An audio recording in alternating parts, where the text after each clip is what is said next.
Shalom dan selamat pagi bagi kita sekalian, Bapak, Ibu, dan saudara-saudari yang dikasihi Tuhan kita Yesus Kristus.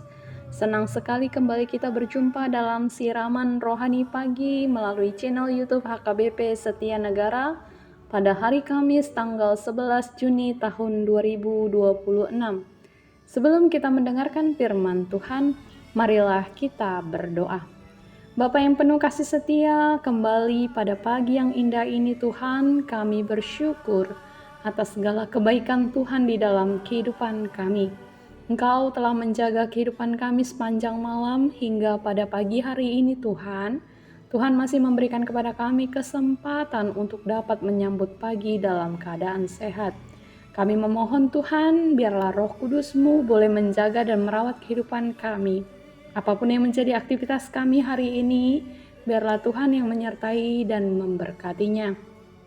Dan sebelum kami mengawali seluruh rangkaian aktivitas kami hari ini, kami mau merendahkan hati kami untuk mendengar firman Tuhan. Maka dari itu Tuhan, ajari dan tuntun kami, agar firman yang kami dengarkan dapat boleh kami terapkan dalam hidup kami.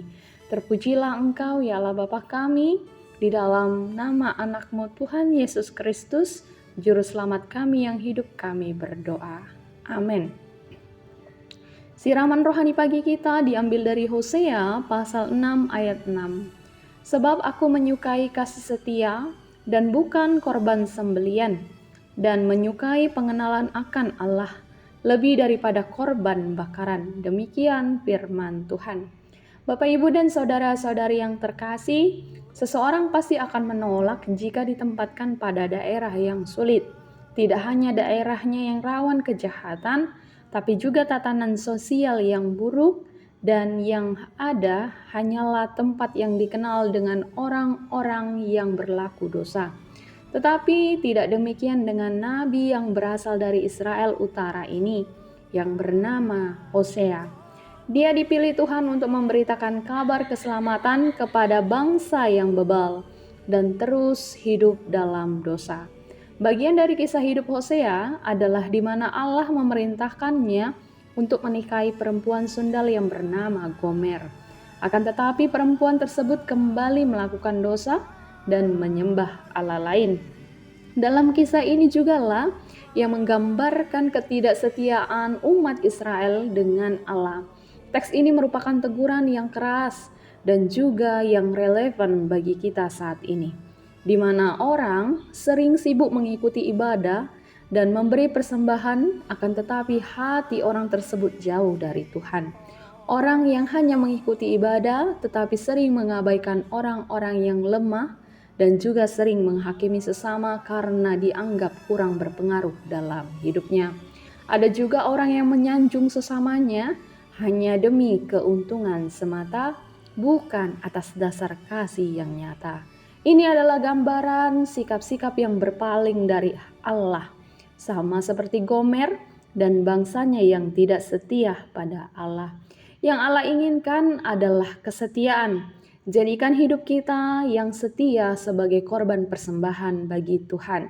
Tidak seperti mereka atau umat yang datang beribadah dan memberi korban bakaran, akan tetapi hidupnya tidak menunjukkan kesetiaan pada Tuhan. Semua persembahan akan menjadi hambar apabila dilakukan tanpa hati. Dan ini yang dikatakan sebagai ritual atau ibadah yang kosong, sebagaimana firman Tuhan hari ini mengajak kita untuk mengenal Allah dengan lebih sungguh-sungguh dan menyenangkan hati Tuhan bukan melalui persembahan yang kosong tadi, tapi melalui diri kita yang hidup dalam kesetiaan dan mau bergaul dengan Allah. Allah senantiasa merindukan hati kita yang tulus dalam mengasihi, memberi, dan mengampuni.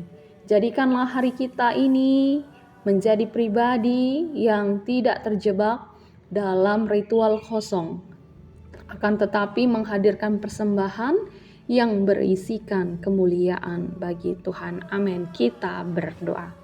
Tuhan, kami bersyukur untuk sapaan siraman rohani pagi hari ini, di mana atas kasih setia Tuhan, Engkau mengingatkan kembali melalui firman-Mu hari ini, agar kami berlaku setia memberikan diri kami sebagai korban persembahan bagi Tuhan. Maka dari itu Tuhan, ajari dan tuntun kami. Pakai seluruh hidup kami Tuhan, agar boleh menjadi persembahan yang harum bagi nama-Mu. Pada saat hari ini Tuhan, kami mau menyerahkan seluruh aktivitas kami, kinerja kami, dan tanggung jawab kami dalam menjalani aktivitas sepanjang hari ini. Biarlah Tuhan memberkati dan Tuhan yang menyertainya. Terima kasih Tuhan, berkati anak-anak kami, berkati seluruh keluarga kami Tuhan. Biarlah tangan pengasihan Tuhan juga boleh menguatkan kehidupan mereka, memberikan mereka sukacita dalam menjalani aktivitas hari ini. Terima kasih Tuhan untuk segala anugerah-Mu. Kiranya tangan pengasihan Tuhan juga memberikan kesembuhan bagi sesama kami yang menderita sakit penyakit. Bagi sesama kami yang mengalami pergumulan, kiranya Tuhan menguatkan. Engkaulah Allah yang mempunyai kehidupan kami, maka kami serahkan sepenuhnya ke dalam tangan kasih setia-Mu. Terpujilah Engkau ya Allah Bapa kami, ampuni kami atas segala dosa yang kami perbuat. Di dalam Putra-Mu Tuhan Yesus Kristus kami berdoa. Amin.